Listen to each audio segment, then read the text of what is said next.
بہت ساری لڑکیاں سسرال میں جا کر چند ہی ہفتوں میں تنگ آ جاتی ہیں اور وہ یہ کہتی ہیں کہ ہم پر بہت ظلم ہو رہا ہے.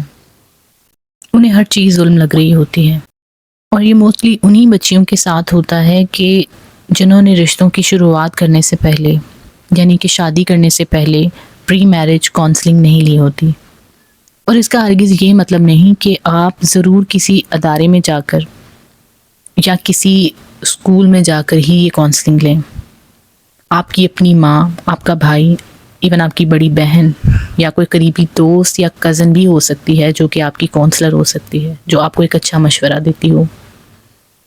دیکھیں، سیکھنا ایک لازوال عمل ہے، اور ہمیں اپنی زندگی کے معاملات کو بہتر بنانے کے لیے ہمیشہ سیکھنے کے عمل کو بہتر بناتے رہنا چاہیے. انسان جب سے ہوش سنبھالتا ہے اس کا واسطہ بہت سارے ایسے واقعات سے پڑتا ہے جنہیں اسے ہینڈل کرنا نہیں آتا، اور ان میں سب سے بڑا عالمی مسئلہ ہے کہ خواتین کو اپنی ساسوں کے ساتھ جو ہے وہ معاملات الجھتے ہوئے دکھائی دیتے ہیں، جس کی وجہ سے ان کی آنے والی زندگی میں ایسے ایسے مسائل پیدا ہو جاتے ہیں کہ وہ جو سوچ کر آئی ہوتی ہیں اس سے بالکل متضاد زندگی ان کی منتظر ہوتی ہے. کوئی بھی انسان جو ہے وہ ایسا نہیں کہ جس کو ہینڈل نہ کیا جا سکے، کوئی رشتہ ایسا نہیں کہ جس کو ہینڈل نہ کیا جا سکے. بس تھوڑی سی عقل مندی سے کام لینا پڑتا ہے. کہیں پر انسان کو اپنی ذات کو گرانا پڑتا ہے، کہیں پر اسے اپنی ذات کو اٹھانا پڑتا ہے. اگر آپ کو یہ نظر آ رہا ہو کہ آپ کی کچھ عرصہ کی محنت جو ہے وہ آپ کے مستقبل کو بہتر بنا دے گی، تو میرے خیال سے اس وقت میں اگر آپ کو اپنی ذات کو تھوڑا سا ختم کر کے، خود کو مضبوط کر کے رشتوں کو ہینڈل کرنے کے لیے محنت بھی کرنی پڑے تو وہ آپ کو کر لینی چاہیے. اچھا، آج جو ٹاپک ہم نے ڈسکس کرنا ہے وہ آج کل جو مطلب خواتین ہیں ہماری صرف اس ضد کے پیچھے کہ میں ایسا کیوں کروں، اور اپنی ساس کے ساتھ جو ہے وہ اپنے معاملات یا ریلیشن شپ کو خراب کر لیتی ہیں. تو آپ اگر تو آپ کی شادی ہونے والی ہے یا ابھی نئی نئی شادی ہوئی ہے تو آپ نے بالکل ایسا نہیں کرنا. آپ نے ان پوائنٹس پہ جو میں آپ لوگوں کے ساتھ ڈسکس کروں گی آپ نے ان پہ ضرور غور کرنا ہے، اور انشاءاللہ یہ آزمائے ہوئے پوائنٹس ہیں اور ان کے ساتھ میں نے اپنی زندگی میں بھی لوگوں کی زندگیوں کو بدلتے ہوئے دیکھا ہے. کچھ ایسی چیزیں ہوتی ہیں کہ جو سسرال فیملی کو یا ساسوں کو نا پسند نہیں ہوتی کہ آپ ان کا ذکر جو ہے وہ سسرال میں نہ کریں. تو بہتر ہے کہ وہ پوائنٹس جو ہے وہ آپ ذہن نشین کر لیں. جیسے سب سے پہلے اپنی تعریف نہیں کرنی ہے آپ نے. اپنی تعریف اگر آپ کریں گی نا، مطلب کہیں بھی آپ اپنی تعریف کریں تو کسی کو اچھی نہیں لگتی. تو ساسوں کو تو ویسے بھی یہ چیز، اگر تو وہ اس طرح کی ساس ہیں کہ وہ دل میں جو ہے وہ بات رکھنے والی ساس ہے، تو ان کو بالکل اچھی نہیں لگے گی کہ آپ اپنی تعریف جو ہے وہ، کہ آپ نے کسی کالج کے زمانے کی باتیں یا اپنے گھر میں یا کوئی آپ کی تعریف کرتا تھا، آپ کی ڈریسنگ کی تعریف یا کسی بھی طرح کی کوئی بھی آپ ایسی بات جو ہے نا ساس کے سامنے نہ کریں کہ مجھے جو ہے وہ لوگ اس بات کے لیے پریز کرتے تھے یا مجھے کہتے تھے جی میرے پہننے اوڑھنے پہ مجھے پریز کرتے تھے. تو کچھ بھی نہیں، ان کو یہی شو کریں کہ مطلب بس ایک خاموشی اختیار کریں اس پوائنٹ پہ. اور اپنی تعریف کے بعد اپنے ماں باپ کی تعریف بھی آپ نے سسرال میں نہیں کرنی، ٹھیک ہے؟ کیونکہ آپ کو نہیں پتا کہ آپ کی ساس جو ہے یا آپ کی سسرال فیملی جو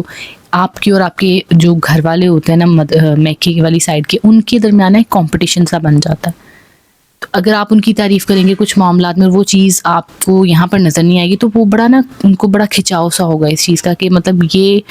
اپنے ماں باپ کی تعریف کیوں کرتی ہے. تو مشکل ہے، بہت مشکل ہے یہ بات، لیکن آپ نے اس چیز کو نا کڑوا گھونٹ کر کے نا پی جانا ہے اور نہیں کرنی اپنے ماں باپ کی بھی تعریف.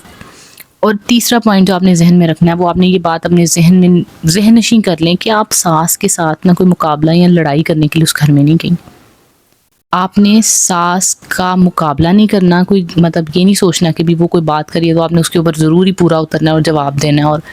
اس کا جو ہے وہ بدلہ لینا ہے، ٹھیک ہے؟ آپ اس کے ساتھ مقابلہ کرنے نہیں آئی. آپ کی شادی ہوئی ہے اس گھر میں اور آپ ایک بندے کے لیے آئی ہیں، تو آپ نے اس کے ساتھ اپنی زندگی کو بہتر بنانے کے لیے، وہ ساس ہے وہ کوئی بھی اس چیز کو بھول جائیں کہ وہ ساس ہے یا کون ہے. آگے جو بھی آتا ہے آپ نے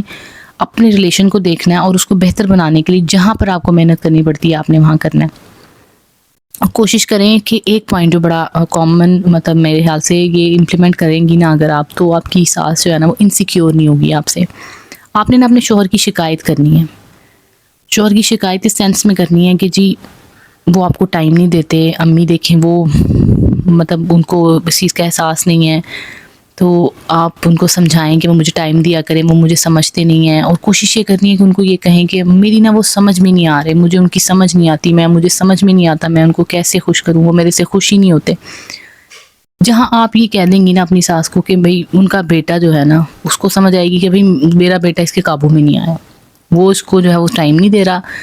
وہاں پر آ کے نا اس کو ذرا سکون ہو جائے گا کہ اچھا جی، جو چیز کا اصل میں نا ڈر ہوتا ہے اسے، ماں کو یعنی کہ ساس کو، وہ یہی ہوتی ہے کہ اسے اپنے بیٹے کے نا کھو جانے کا ڈر ہوتا ہے کہ کہیں یہ نہیں آنے والی عورت میرے بیٹے کو کہیں اپنے قابو میں نہ کر لے۔ تو آپ اپنے منہ سے اس چیز کا اعتراف کریں اور انہیں یہ کہیں کہ مطلب یہ بندہ میرے قابو میں نہیں آ رہا یا یہ میری سمجھ میں نہیں آ رہا، ٹھیک ہے۔ اس سے جو ہے وہ ایک جو کشمکش جو ماں کے ذہن میں ہوتی ہے نا، وہ کچھ حد تک جو ہے وہ ٹھنڈی ہو جائے گی، اور وہ آپ کو برا نہیں جاننے گی، مطلب اس کو وہ آپ کو نا ایک ریونج کے طور پہ لے رہی ہوتی ہے کہ جی یہ جو نہیں آنے والی بندی ہے نا، یہ میرے بیٹے کو قابو کر لے گی اور میرے سے چھین لے گی۔ اس انسیکیورٹی کو آپ نے سب سے پہلے جو ہے وہ ختم کرنا ہے۔ پوائنٹ نمبر 5 کی طرف آپ آئیں اور آپ نے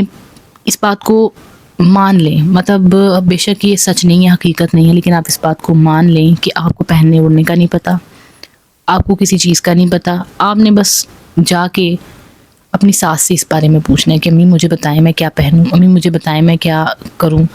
ان کی پسند کا آپ چند سال یا چند مہینے پہن لیں گی تو باقی ساری زندگی اپنی پسند کا پہنیں گی۔ تو اس چیز کو لے کے پینک نہیں ہونا، ان سے پوچھنا ہے، اگر تو وہ انٹرفیئر کرنے والی ساس ہے، اگر نہیں ہے تو پھر تو کوئی مسئلہ نہیں ہے، لیکن اگر آپ سمجھتی ہیں کہ وہ اس چیز پہ انٹرفیئر کریں گی، اکثر ساسوں کو ہوتا ہے کہ بھئی میں کے سائڈ کے کپڑے نہ پہنے، ہماری سائڈ کے کپڑے پہنے، یا اگر نہ پہنے ہو تو وہ شکایت کرتی ہیں کہ جی اس نے تو یہ کپڑے پہنے ہی نہیں۔ تو آپ نے ان سے پوچھنا ہے، ان سے مشورہ لینا ہے، ان سے کہنا ہے کہ مجھے نہیں پتا کہ میں نے اس موقع جیسے دعوتیں ہوتی ہیں شادی کے بعد، آپ نے ان سے یہ کہنا ہے کہ بھئی کس طرح کے کپڑے میں پہنوں امی، آپ مجھے بتائیں، آپ مجھے سکھائیں۔ جب آپ یہ کہیں گی نا کہ آپ مجھے سکھائیں، تو وہیں پر اس کا ایک رتبہ جو ہے نا وہ ایک لیول بڑا ہو جاتا ہے، اور اسے یہ پتہ چل جاتا ہے کہ جی مجھے زیادہ پتہ ہے اور اس کو کم پتہ ہے، اور یہ بات اس کو پتہ ہے۔ تو یہ بہت چھوٹے چھوٹے پوائنٹس ہیں، لیکن یقین کریں کہ آپ لوگوں کے لیے اتنی آسانی پیدا کر دیں گے نا کہ آپ دعائیں دیں گی کہ یہ جو پوائنٹس آپ کو کبھی کسی نے نہیں بتائے ہوں گے، کیجئے وہی جو آپ کو اچھا لگتا ہے، لیکن کمرے کے اندر اپنے شوہر کے ساتھ اکیلے میں، لیکن سامنے آپ نے یہی بیہیو کرنا ہے کہ جیسے جو ساس نے آپ سے کہا یا جو وہ چاہتی ہے ویسے ہی ہو رہا ہے۔ اور شوہر کو بتائیں کہ میں مطلب آپ کی شکایت امی سے کروں گی یا امی سے کرنے جا رہی ہوں، تو آپ نے بھی برا نہیں منانا، اس کو اعتماد میں لیں، اس کے ساتھ بھی ایک اچھی انڈرسٹینڈنگ جو ہے وہ بنائیں، اور ان کی ماں کو جو ہے وہ اس طرح سے اپنی دوست بنائیں، یعنی کہ ساس کے ساتھ آپ نے ساس والا رویہ نہیں، وہ ماں نہیں ہو سکتی آپ کی، اس میں کوئی شک نہیں ہے، لیکن آپ نے اس کو اپنی ساس بھی نہیں بننے دینا۔ تو یہ کچھ ایسے پوائنٹس ہیں جو شروع میں اگر آپ نے ان پہ قابو پا لیا نا، تو آپ کی ساس جو ہے نا وہ آپ کے ساتھ بڑی اسموتھلی جو ہے وہ آپ کا یہ ریلیشن شپ چلے گا۔ وہ الٹا جو ہے وہ اپنے بیٹے کو ڈانٹے گی، اپنے بیٹے کو لے کے جو ہے وہ سمجھائے گی کہ اس کو ایک انسیکیورٹی ختم ہو جائے گی کہ یہ عورت جو ہے وہ میرے بیٹے کو مجھ سے چھینے گی نہیں۔ اصل میں جو انسیکیورٹی ہے وہی ایک فیکٹر ہے اس ریلیشن شپ کو خراب کرنے کا۔ جن ماؤں کو یہ انسیکیورٹی نہیں ہوتی نا کہ ان کے بیٹے ان کے ہاتھ سے چلے جائیں گے، تو ان ماؤں کے رویے بھی بہوؤں کے ساتھ ایسے نہیں ہوتے۔ تو امید کرتی ہوں کہ آپ کو میرے یہ پوائنٹس ضرور سمجھ میں آئے ہوں گے، اور میں آپ لوگوں کو انشاءاللہ اگلی ویڈیو میں بھی کچھ مزید بہترین ٹپس لے کے آپ لوگوں کے سامنے آؤں گی۔ تو اگر تو آپ میرے چینل پر نئے ہیں تو میرے چینل کو ضرور سبسکرائب کیجیے گا۔ تو آپ کے ساتھ ملاقات ہوگی انشاءاللہ اگلی ویڈیو میں۔ اپنا بہت سارا خیال رکھیے گا۔ اللہ حافظ۔